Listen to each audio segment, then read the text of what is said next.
अभी क्यूअर के बारे में क्या लिखते हैं, हमारी अपनी अपनी धारणाएं हैं, एक्सपीरियंस है, बट हेनेमन सर की व्यू से क्यूअर क्या था, उसके कुछ जो उनके कोट्स है वो मैं आपके सामने प्रेजेंट करूंगा। 6th एडिशन में ही पेज नंबर 21 पे लिखते हैं Hahnemann sir, cure will be certain and rapid, means cure a rapid और सर्टन होना चाहिए। तो रैपिडिटी के बारे में और सर्टनटी के बारे में हम कितना सोचते हैं, मुझे लगता है सर्टनटी ये पार्ट बहुत बार हमारे इसमें मिसिंग है। ठीक है, हमें ही पता नहीं रहता हम रेमेडी देने के बाद पेशेंट के साथ क्या होने वाला है, बट हेनेमन सर को सर्टनटी होनी चाहिए थी, ये लिख रहे, क्यूअर सर्टन होना चाहिए ऐसे लिख रहे। एफोरिज्म 53 को अगर आप पढ़ोगे तो उसमें हेनेमन सर लिखते हैं, the true mild cures take place only according to the homeopathic method which as we have found by experience and deductions. Means उनके टाइम में जो भी कुछ प्रैक्टिसेस थी, जो भी कुछ नॉलेज था मेडिकल साइंसेस का, उसमें उनका जो ऑब्जर्वेशन था वो लिख रहे हैं कि उन्होंने जो एक्सपीरियंस किया और जो नॉलेज था, जो अंडरस्टैंडिंग थी उनकी, जो भी कुछ उस टाइम पे उनका स्टडी था, उससे उन्होंने कंक्लूड किया कि सिर्फ होम्योपैथी ही माइल्ड क्योर कर सकती है। Is unquestionably the proper one by which through art of quickest most certain and most permanent cures are obtained since this healing art rests upon the eternal infallible law of nature. तो यहाँ पे जो highlight किया है part, उसके ऊपर थोड़ा सा स्ट्रेस दीजिए कि quickest most certain and most permanent cures.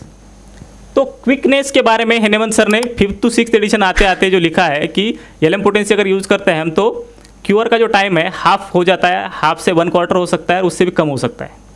तो ये पार्ट एलएम पोटेंसी के बारे में यूज़ करते हैं हेनेमन सर, बोलते हैं वो हमारा मिसिंग है मोस्ट ऑफ दी लोगों का।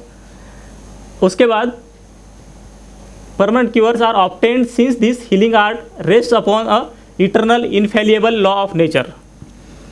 अभी इनफेलिएबल लॉ ऑफ नेचर जो है उसके बारे में भी हमारी जितनी अंडरस्टैंडिंग होनी चाहिए उतनी नहीं है। हमें जो भी हम करिकुलम में जो पढ़ते हैं, जो हमारा सिलेबस होता है, उसमें इस बारे में कोई भी लिटरेचर में रेफरेंसेस नहीं है।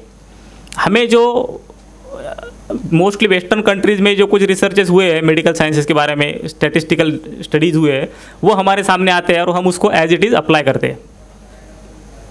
बट जो इनफेलिएबल लॉ ऑफ नेचर के बारे में हेनेमन सर बोल रहे हैं, उसके बारे में हमें बहुत कम पता है। बहुत सारा पार्ट इसमें से जो मैं बता रहा हूँ वो सेमिनार के आगे के सेशंस में कवर होगा कि इनफेलिएबल लॉ ऑफ नेचर क्या है, हम उसको कैसे समझते थे या किस तरीके से हमें वो जितना अंडरस्टैंडिंग होनी चाहिए उतनी नहीं है। The pure homeopathic healing art is the only correct method, the one possible to human art, the straightest way to cure, as certain as that there is but one straight line between two given points। अभी Hahnemann sir यहाँ लिखते हैं कि cure इतना simple है, इतना straight है कि जैसे हम 2 डॉट्स को एक सिंगल लाइन से जोड़ सके। तो क्या हमारे लिए इतना सिंपल है होम्योपैथी प्रैक्टिस? क्यूर नहीं है, means something breach is there, कुछ तो गड़बड़िया है, कहीं ना कहीं कुछ पार्ट मिसिंग है हमारे प्रैक्टिस का। ठीक है, तो उसके ऊपर हमने सोचना चाहिए, उसके ऊपर वर्क होना चाहिए। हेनेमन सर के उनके नज़रिए से अगर क्यूअर देखते हैं तो वो इतना सिंपल है ऐसे बोल रहे, इतना सर्टन है।